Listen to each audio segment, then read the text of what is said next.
రాయదుర్గం పట్టణంలో జూనియర్ కళాశాల ప్రిన్సిపల్ వీరేష్ ఆధ్వర్యంలో 300 అడుగులకు పైగా ఉన్న జాతీయ జెండాతో విద్యార్థులు భారీ ర్యాలీ నిర్వహించారు. కళాశాల నుండి వినాయక సర్కిల్ వరకు వందే మాతరం అంటూ నినాదిస్తూ ర్యాలీ చేపట్టారు. పీఎం నరేంద్ర మోడీ పిలుపులో భాగంగా ప్రతి ఒక్కరూ ఆగస్టు 15వ తేదీన ప్రతి ఇంటిపై 30 జాతీయ జెండాను ఎగురవేయాలని ప్రిన్సిపల్ పిలుపునిచ్చారు.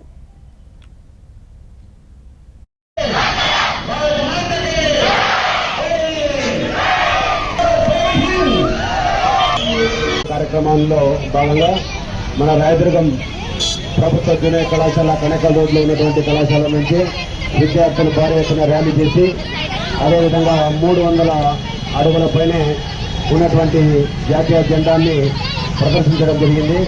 ఇందులో భారతదేశంలో ఉన్నటువంటి ప్రజలు 75వ స్వాతంత్ర దినోత్సవాన్ని బాగా ఉత్సాహంతో ఆనందంగా దేశాన్ని ప్రేమించే విధంగా ప్రతి ఇంటి పైన ఒక జెండాని ఎగురవేయాలనేటువంటి ఆకాంక్షతో మన దేశ ప్రధానమంత్రి గారు ఆదేశం ఇవ్వడం జరిగింది.